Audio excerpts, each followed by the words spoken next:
Welcome to Language Access Matters, the podcast that dives deep into the crucial role of language access in public services and businesses. I am your host, Carol Velandia, and I invite you to join me on a journey of discovery and empowerment.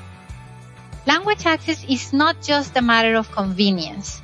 It is a fundamental human right and the key that unlocks doors to essential services and opportunities. In this podcast, we'll explore the far-reaching impact of language access, examining how it shapes not only healthcare, justice, and education, but also the world of business. Through thought-provoking interviews, insightful discussions, and compelling stories, we will unveil the power of language access. We will hear from professionals who bridge communication gaps to provide quality care for diverse communities. We will explore the intersection of language, law, and justice, and the crucial role that interpreters and translators play in ensuring fair and equitable treatment. We will delve into the challenges and innovations as well as how language access opens doors to effective communication and inclusion and how it makes our society more equitable. But our exploration doesn't stop there.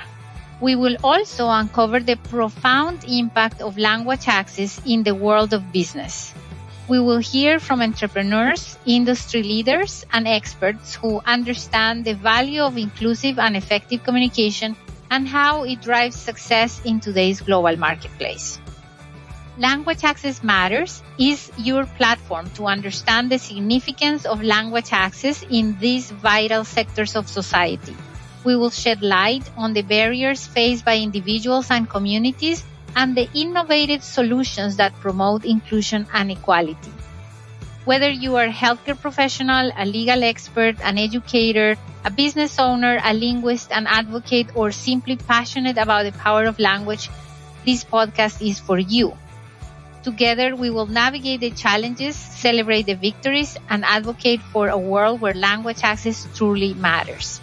So, join me on this enlightening journey as we uncover the impact of language access in healthcare, justice, education, and businesses. Let's amplify the voices of the 25 million people that don't speak English in the United States and those that don't speak the dominant language around the world.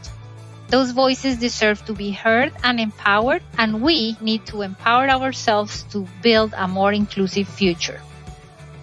Welcome to Language Access Matters. Let's embark on this transformative exploration together.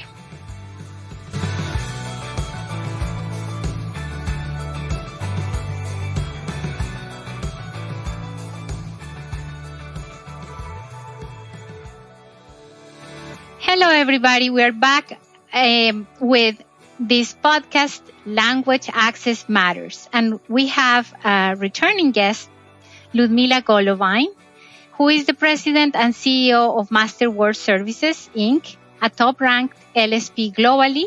She has dedicated over 30 years to the language services industry and for the past 15 has been an international speaker, advocate for language access rights and social justice. She is the strategic partnerships manager for the global community programs of Women in Localization, a founding member of the Global Coalition of Language Rights, member of TBAT or Texas Business Against Human Trafficking, active participant in the UN Global Compact Initiative, and chairs the advisory subcommittee for the Translation and Interpretation Program at the Houston Community College. Her work has been recognized by numerous awards, including California Healthcare Interpreting Association, CHIA, Trainer of the Year Award 2021, Houston Business Journal's Women Who Mean Business Award, and congressional recognitions G7 for Excellence in International Service Award. I'm very honored to have you, Mila, today with us and sharing something so important for equal access language services, which is the commitment to social justice. So welcome, Mila. Thank you for having me. And I didn't expect you to read all that. So it's a little bit humbling. I know. As you know, I have a great admiration for you. I think you embody what I think companies should strive for, which is a combination of social corporate responsibility besides being a great business woman. So I am delighted to have you. I know you are a very busy person, and I find very laudable that you are invested in so many social justice causes. So I wanted to know, to begin, if you can share a little bit about your journey, and the journey, specifically the journey that led you to establish your language service company. Oh, thank you. I wanted to be working with languages at a very, very young age. I think I was 12 years old when I wanted to be a translator. I didn't know you could be an interpreter at that time. And I grew up in the Soviet Union behind the Iron Curtain with very restricted access to information. And I've had that hunger for finding out the truth, for finding out the information. And I felt that translators could do that by just translating information from one language to another.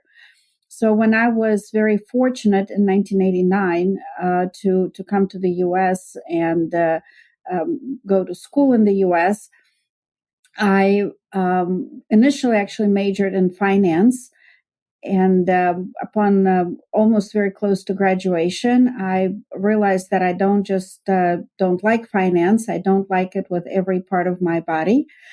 And I was doing interpreting to make a living. I was doing translating and interpreting at the time, and I accidentally signed up for a class called entrepreneurship. I did not know what it meant because in the Soviet Union, any type of commercial activity was actually criminalized at the time for profiteering. And I signed up for a class, not really knowing what it meant. And it turned out to be that in class, we were supposed to do a business plan.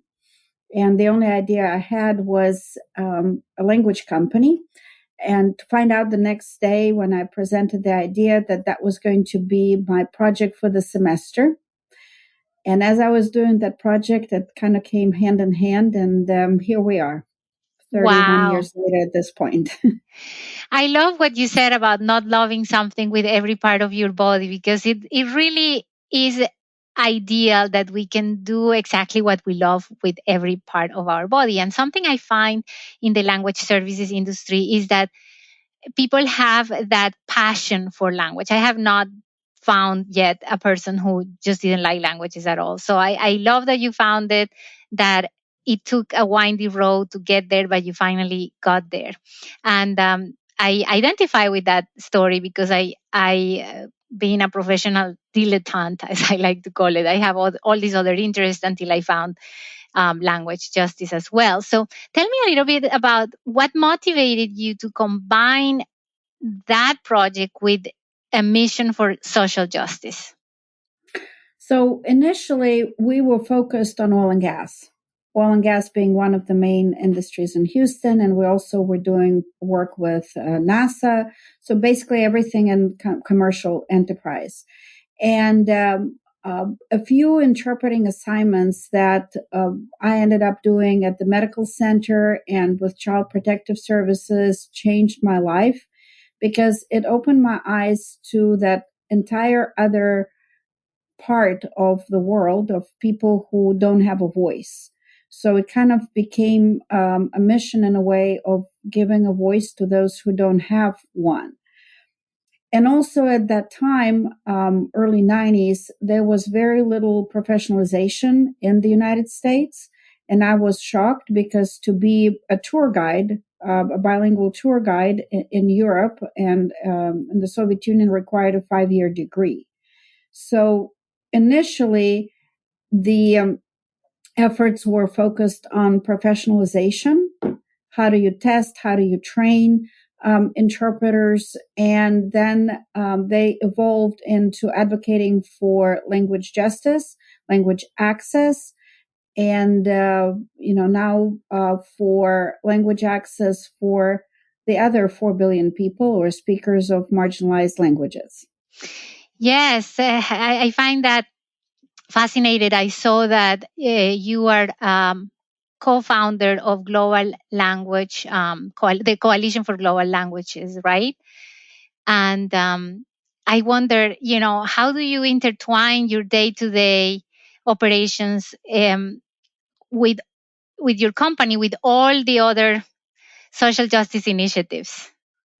Well, I don't know when you do what you love, you don't work a single day or a single hour. So I I work a lot of hours and a lot of days. So I think most of the weeks I work most, I don't know, 7 days a week, 6 days a week, and a lot of hours. So it's not easy, but one job is running the company, and another job is, which pretty much is a full-time job, is all the projects.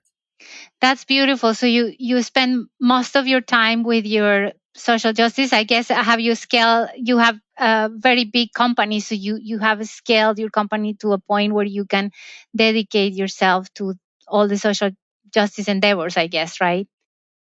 But I also work a little bit between 80 and 100 hours a week. So Wow.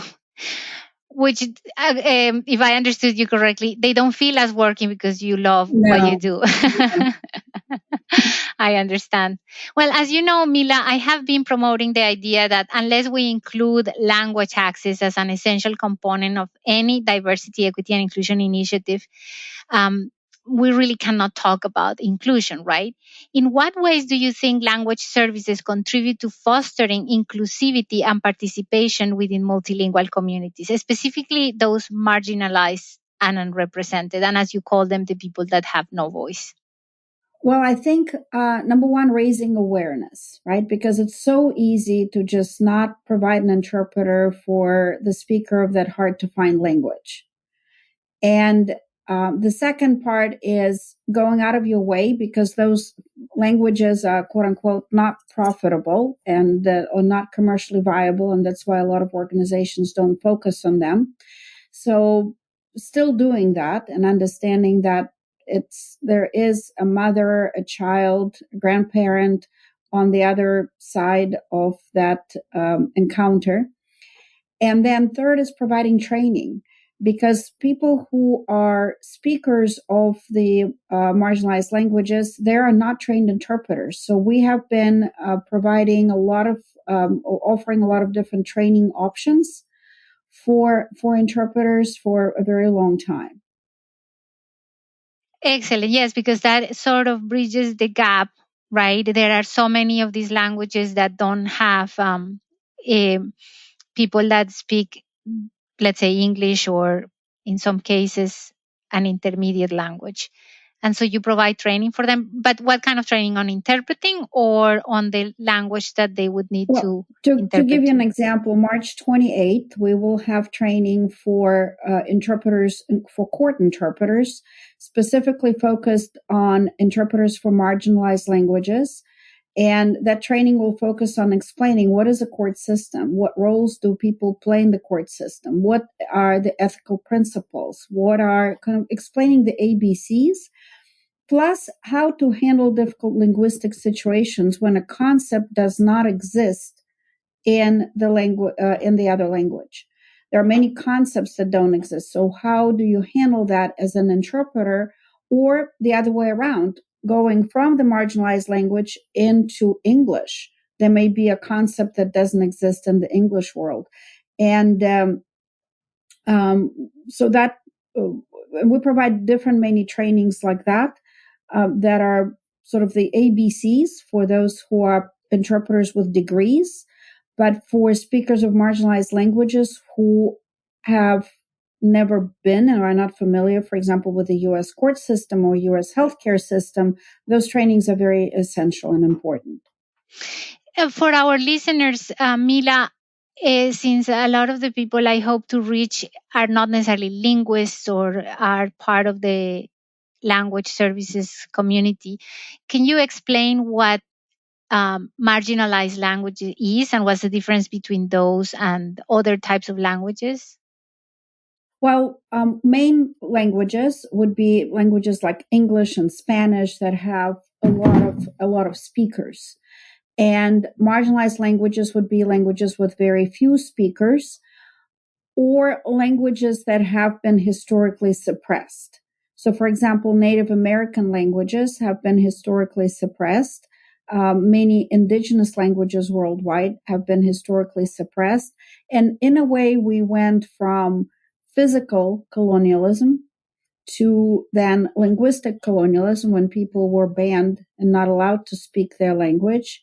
And now we're in the age of tech colonialism when it's the technology companies that decide based on commercial viability on any given language if that language is part of their localization roadmap or not, if they should have keyboards and spell checkers for those languages. And for example, I just did an interview with a member of the Lulu Sami community. And Lulu Sami, there are only somewhere between 800 to 3,000 speakers of the language. It's a very, very dedicated group of people. You are familiar with them if you watched the movie Frozen. Okay. Actually, that movie was about them. And that was actually the very first movie that was fully produced in the Sami language. And the community is so dedicated to revitalizing their language and creating digital tools for their language, but there's no integration with large tech company platforms. So every time Microsoft updates Windows, everything they have created breaks. And they have to figure out how to redo all of their tools again, and it breaks for the whole community. So one of the conversations they're having is having tech companies create not open source software, but open language software, because they have built all of their tools, and they're probably one of the most advanced group in terms of localization, given especially such a small number of speakers of the language. But they have been for at least that I'm aware of for the last 5 years, and possibly much longer, trying to get tech companies to allow them to have APIs to integrate their tools into their platforms. So that's just one example of leaving an entire group of speakers behind a digital divide. But on a global level, we have numbers like from UNICEF where 40% of the world population don't have access to education in the language they can understand. Mm-hmm. And one cannot learn a new language and a new subject at the same time. Probably I would not be the brightest person in a math class if the math was taught in Chinese. Right, that makes sense. And as a result, the majority of these people don't fall into poverty. They fall into extreme poverty. And there's a big difference between extreme poverty and poverty. And when you look at the numbers, we're really not talking about a small group of people, like 800 speakers or 3,000 speakers of Sami languages. We're talking about the other half of the world. The diverse tapestry of speakers of different languages that have been suppressed in the past, that don't necessarily want to give up their identity of who they are, because none of us would want to suddenly start speaking Urdu or Hindi or Chinese just because it's a language spoken by more people than, in a particular area. We want to keep our language. Same those other people. So we're not talking about a small isolated point. We're talking about the other half of the world. And that's why it's such an important issue. Right. And I guess there are efforts to promote the preservation of those languages. And do you participate in any of those efforts, or you're more focused on the language access aspect of that? I've been very actively involved with first the UNESCO Year of Indigenous Languages and now the Decade of Indigenous Languages. It's a great effort. But I want to also break kind of a myth when we think about, it may be just a few speakers. There are communities like Fulani language. I believe there are different numbers, but it's about 70 million speakers, like 70, and they don't have any digital presence. And right now we're very involved with Mayan languages, And yes, there are 22 Mayan languages. There's about 7 million speakers, and some of the larger languages are spoken by about 1 million speakers. And while languages like Icelandic or Lithuanian may have full digital presence, or some of the or very they do have digital presence, Mayan language speakers don't have any digital presence. In fact, they don't even have a keyboard. Mm-hmm. So explain a little bit more about what is digital presence, just for our listeners. Well, digital presence is very simple. It's when you today a lot of the opportunities are linked to being able to have digital fluency, being able to use a computer. Job opportunities are requiring the use of a computer. Learning requires the use of a computer. Going to college, or even trade opportunities. So when you log in online, number one, there's nothing in your language, and even if you have the ability to type in your language, nothing comes up, or maybe very few sites or things come up. So that's lack of digital presence. So are you saying that, for example, if for example, Mayan language, which might have a lot of speakers, but the fact that nothing is online about them, people might tend to believe that, oh, okay, there are just few speakers because their presence is small digitally. And so that well, it's not the other people. It's you trying to learn. Today, when you come on the computer, you can do Google search and search on any topic or any subject, but they cannot. So your learning opportunities are very limited. So as a result, only 1% of the population graduates past 6th grade. The literacy level, 70% of the population are functionally illiterate. So even if they want to create something in their own language, their own movie, their own trade, it doesn't necessarily have to be trading with English speaking countries. It can be trading with other countries, let's say trading with Spanish speaking countries, or trading among themselves. That is limited to the old fashioned way of trade. You cannot set up an account and do sell the products that you produce, let's say at home. If you make clothes, or if you make any type of items, you cannot sell them online to another community. Right, because they're technologically limited, and their social determinants of that are very strong in certain populations. And yes, I mean, in fact, you are breaking that bias. I hope, at least in me, I find that information startling. In fact, you mentioned some of the UNESCO numbers, and I remember also saying another UN numbers that that there were 2 languages lost every month or something like that. That we're losing a language from Earth. We are losing a language, and potentially there are predictions that languages that are not digital will be lost forever. But it's a very important factor that languages are a key part of our identity. They're part of who we are.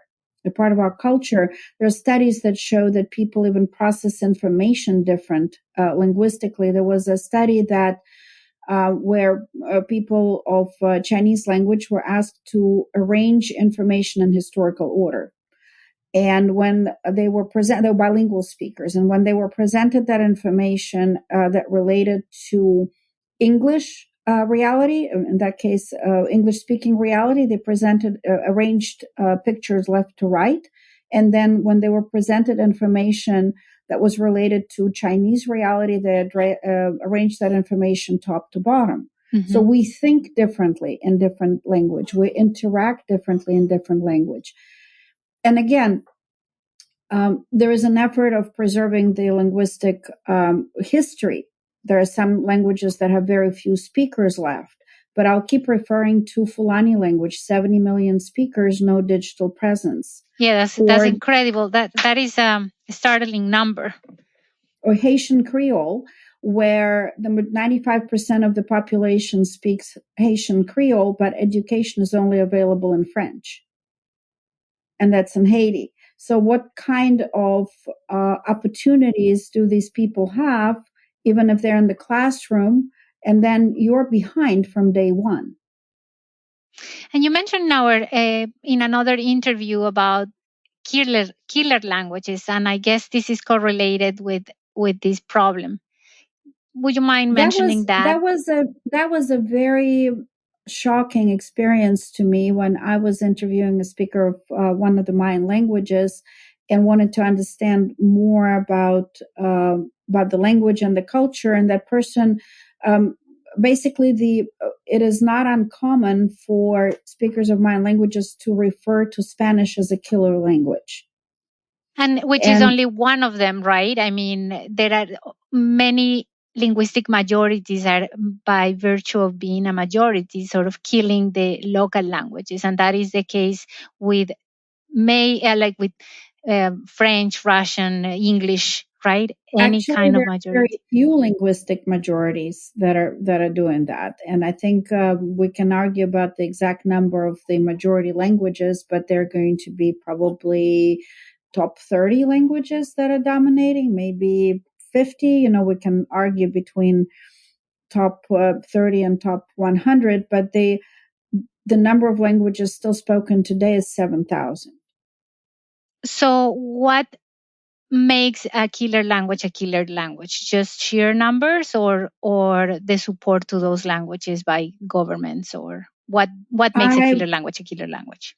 That is a very good question, and I'm actually going to ask it when I am speaking to one of the representatives of indigenous communities and give you an answer maybe next time. But okay. My guess would be is when you're forced to speak a different language against your will, when you are forced to, when you're not allowed to communicate. So one of the points that was brought up in an interview that I did with Inger Mikkelsen from the Lulu Sami community is she said in the past, our home was a safe place. At home, you could speak your language. But today with technology, even at home, your Siri system, your radio system, your technologies that are inside the house, they all speak mainstream languages. So she was saying that now, even at home, in a way, you're not free. If you want to be using technology, and people do, you're not free to speak your own language. I'll tell you something that happened with my computer just last week. I was trying to set up the voice assistant, and it cannot deal with my accent, so I cannot speak to the computer, not even in my language or in English. It was like producing things I wasn't saying. So I was like, I guess that's a challenge for anybody That's really right. who wants to And interact and with there's technology. I believe 150 different variances of English alone, depending on where we are, the accent and the way we say things. So again, that preserving the ability to so number one, preserving the ability to speak your language, because language rights are our human rights as individuals. And secondly, creating the digital divide. Even here in the United States, especially during COVID, it became very obvious what to the extent of digital disparities that exist. Right. And as you say, that is correlated with our ability to even learn from different cultures.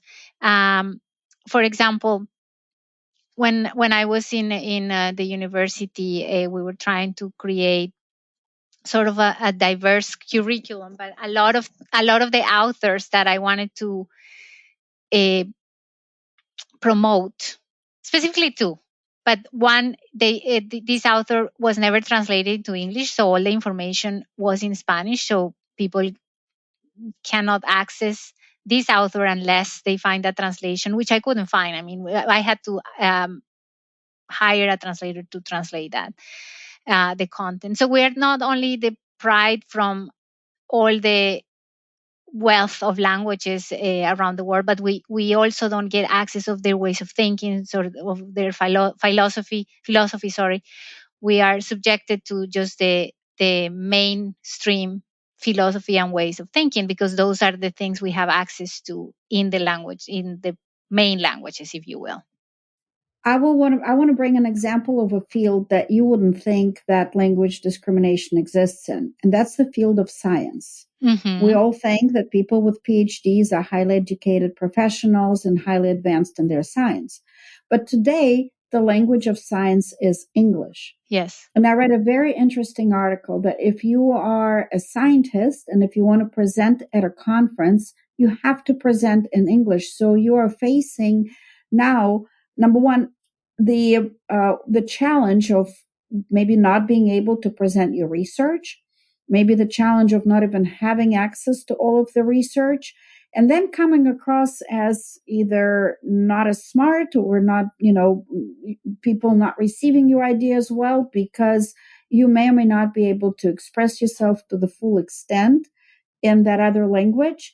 And interpreters are not always available at conferences and discussions. And so that was an article that I actually recently came across and made me think that disparity in language access affects every single level of our community. Absolutely. It's not just for public services, as you say, it's also for education. I had also an example of when I was an interpreter at a conference. It was a conference for police officers, and they were interacting with police officers and other types of professionals like criminologists from Mexico.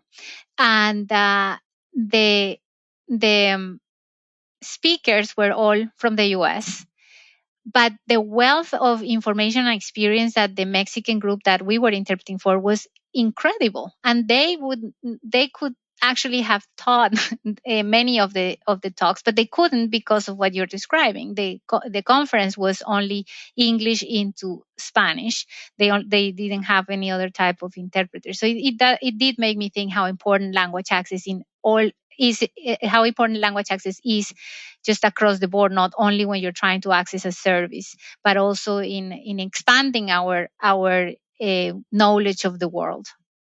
And how much do we lose in terms of the worldview, in terms of holistic medicine solutions, in terms of scientific discoveries, in terms of maybe best practices or art? How much do we miss as a humanity? There is a reason why this world was made in every single color and shade, because if all the colors are mixed into one, it becomes brown. So there is a reason why we consider beauty when we go outside and we'll look at the breadth and the depth of colors and flowers and nature. Imagine looking at just the world in one color. So the same thing happens with the tapestry of language and wealth of information and knowledge. And I believe that these communities hold the keys to, in a way, to our relationship with the earth, to our discovering ourselves as a humankind, if we stop to listen and to hear. Right, which is true inclusion. All this diversity that you're mentioning, we should be able to enjoy the knowledge that they bring. And that is actually what I would consider inclusion, and allowing anybody who speaks a different language to actually participate, because I see the difference between including something and then asking that person or that group to be able to participate, meaning having input on the structure on the society, is super important. But we're not doing that. We're limiting even the concept of diversity, equity, and inclusion to just certain aspects of the human experience. Thank you, Mila. I would like to switch gears now to talk a little bit about another social project of yours. You're involved in advocacy efforts against human trafficking. Is that right? That's right. Can you talk a little bit about that? Well, that also happened with actually some of the first assignments that I took back in at this point, early 2000, I think 2001, with Child Protective Services. And then actually, as a result of these assignments, I have first experienced what I now know, vicarious trauma, firsthand. And I didn't know the word human trafficking. I didn't know that word existed. So, but originally I experienced vicarious trauma. And then through my personal journey of vicarious trauma, I have designed, or I found certain tools that are very helpful, and then wanted to share that with the community of language professionals at large, because I would see first responders getting help. I would see military personnel getting help, but I would see always the language professional being left on the sideline. So that resulted in curriculum on vicarious trauma, and then evolved into work, because I've kept hearing people talk about human trafficking. Some of the numbers were like here in Houston, which is one of the hubs, that we have more brothels than Starbucks in the city. And I kept wanting to go, why do we just keep hearing the statistics and things are not being done? So I got very involved in advocacy against human trafficking and looking at what can be done. So I'm involved with a number of organizations and survivor services committees, and recently also launched training for interpreters on how to interpret, working with survivors of trafficking. And there's three main types of trafficking. One is sex trafficking. One is labor trafficking or slavery. And one that is not very much talked about is organ harvesting, when a person or a child is killed for their organs.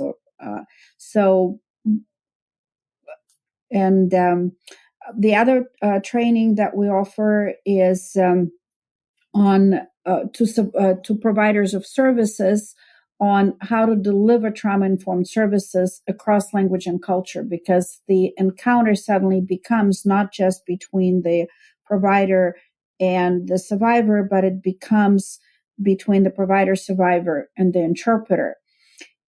And just a couple horrifying statistics numbers, and that is only 1%, actually 0.4% of people who are in trafficking today identified and are able to get some form of help. Wow, that's a really terrible statistic. 99.6 are not. Wow. So, and the average age for sex trafficking is 12 years old. And the key word is average. So I'm not going to go very graphic here, but I just want to bring attention because we did a training in January. I really encourage people to listen to it. It's, again, another training free of charge. A lot of the trainings that we do on vicarious trauma and the training on how to identify signs of human trafficking, they're all free of charge. So I encourage people to listen to that because there are many signs that we miss. Yeah, I think it's very important to reach out to interpreters that are exposed to terrifying stories and really help them with overcoming the vicarious trauma. On the flip side of that, Mila, when you are interpreting for a victim of a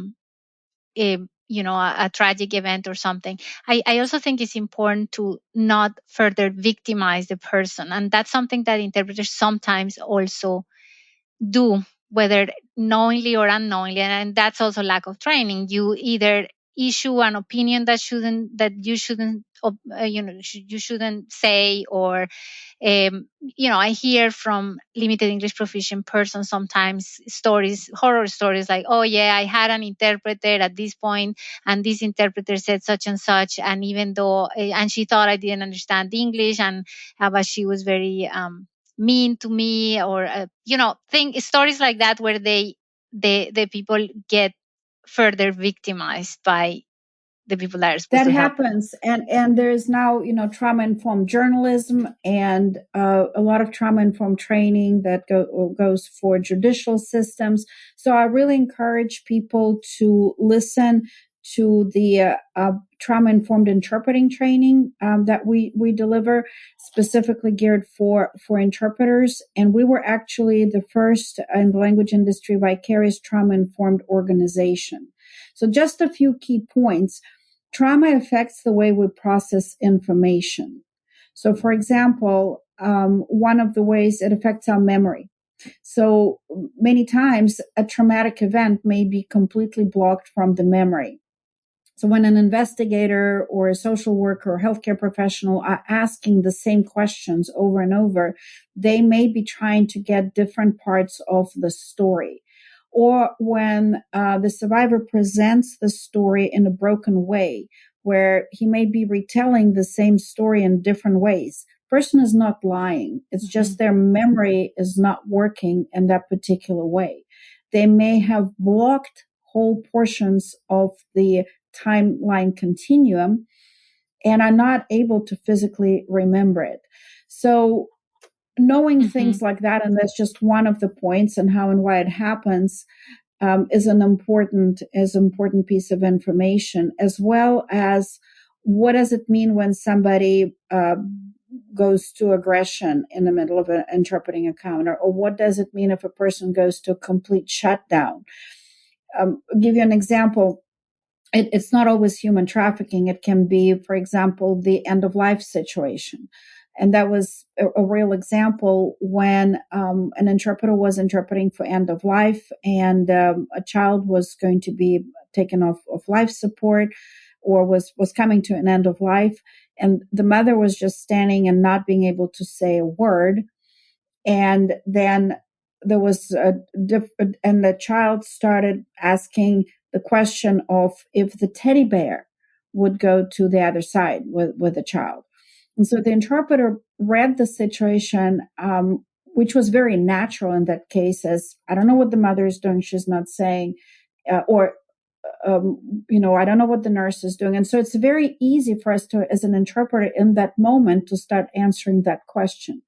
But if an interpreter knows that the way the mother is reacting is a strong trauma response, where she completely shut down, and if an interpreter knows to kind of, in a way, nudge the mother, because that moment is really between the mother and the child, not between the mothers and the interpreter, right, and knows not to judge, the dynamic of that end of life experience would be completely different. So I'm always volunteering my time to present on trauma-informed interpreting. I look forward to if any group of people is interested, and I continue presenting on this topic at different professional associations and training events. So I look forward to bringing that information to the interpreting field. I hope this kind of training could be given to, for example, immigration judges, because this is what I observed as an immigration interpreter, was that people that have some trauma, right? Many of them, 99% of the people I interpret for, had experienced trauma just by coming to the United States. And some of them couldn't remember things, just as you described, or had blocked out parts of their experience that they needed to testify. And it is just so easy for a judge to say, well, you're not credible because you didn't remember point 1, 2, and 3. And I kept thinking, like, oh my God, this is so unfair, because this person is probably very truthful, probably did experience what she's trying to describe, but she's in court. The environment is completely threatening, and she suffered trauma prior to coming to the U.S. So I hope they get to hear your training. Well, it's not just me, because where I'm learning from is I'm learning from healthcare professionals, and I'm bringing that training to the interpreting world. And there are training for the judges, not enough. But there was a case, I was attending a training actually for social worker professionals and for legal professionals. And there is a concept called core memory and peripheral memory. And they were describing how a particular woman who was sexually assaulted, wanted to come to the police and was trying, she said, I did everything I could to remember the person's face so I could describe him very accurately. And she did. Except the person almost walked off because what she forgot to describe was a tattoo that covered half the person's face. Which is the most, right. You would remember this. We remember our core memory almost 100%. And then the peripheral memory, we pretty much only remember a very small percentage of that. So for whatever reason, she focused on something else, but she couldn't remember the tattoo. And the DNA test proved that that person was indeed the one who assaulted her, was like 100% accurate, or whatever is the accuracy that comes very close to that. So that case was used as a training case to where, kind of a example where a person could not remember that the half of the face was covered with a tattoo. So when we as interpreters are trauma informed and we know about these types of situations, we remove the subconscious judgment bias, yes, that we would have, bias that, oh, this person is lying. Well, if we know that the person's memory may be affected due to a very high traumatic event. And that's such an important thing, is to really set aside our biases. We have to continuously be fighting our biases. And so whatever tools that we can have to accomplish that are very helpful. Mila, have you found any challenges aligning your business goals with the mission for social justice that you have had? And if you have had those challenges, how have you navigated them? Oh, I had those challenges. I had those challenges when I was going, okay, I had the challenges when I was torn into different pieces. I was torn, okay, here's the business and here's the cause that I really care about. And also here's the family life. And I kept hearing about that work-life balance, and then I was trying to figure out how do I integrate that. And the day when I sat down, and actually one of the things I do is I always surround myself by mentors. I cannot underestimate the importance of mentorship and mentors. And I'm so grateful for different people who have helped me and continue to help me along the way. So and one day when I realized that all three of them, all these parts of me or parts of my life can be one and the same if we just kind of align the business to work on the cause. And my whole life became aligned to that one single cause. That's the day when everything clicked. And the way human trafficking is very related and actually intertwined with language access is one of the major push factors into human trafficking is poverty.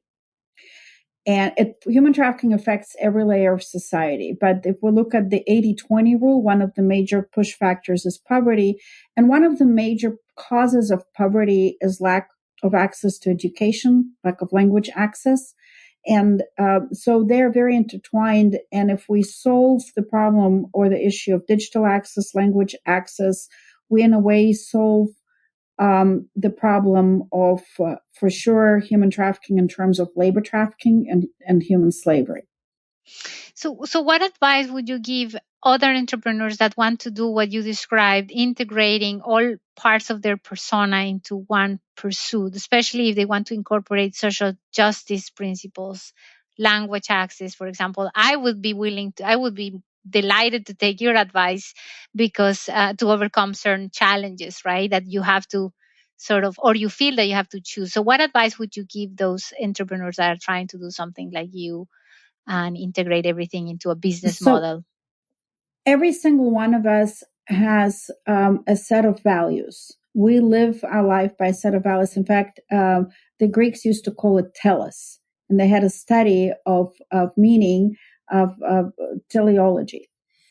And consciously or subconsciously, we actually always live according to our highest values. And the way to find out what they are is if you just pause for a moment and you find what's in your heart. What do you always have time for? What are you always have money for? What do you surround yourself with? What do you also always talk to yourself about or to others? You know, that boring conversation when you're at a party or a function and you're about to just like really tired. And then that subject comes up and you light up and you want to be engaged in it again. Or an example can be from from the kids. You never have to remind your kid who loves video games or a certain sport, soccer. Did you play enough soccer today? Or did you play your video game today? A kid will always find their way to do that. But somehow, normally cleaning the room falls into kind of like the lower value. And if you find yourself where you need to be the motivated or punished, rewarded with $1 or punished by taking the video game away, that's not your highest value. But if you find internally inspired and driven to do that, that's your highest value. Mm-hmm. And then just trust the process, because as long as you're doing what you love and you're doing it wholeheartedly, there will be, life works out that, your business and you and everything around you aligns in a way that you figure out how to make a living doing that. Maintaining sustainable fair exchange for the services you provide, because you bring value, whatever you do, as long as you are inspired. And that can be making beautiful pottery, because if you make it in an inspired way, people will want to buy it, and that creates a fair exchange. That can be being the best athlete, and now the brands want to sponsor you because you're the best athlete. That can be being the best teacher, because now your class is full because you teach with your heart.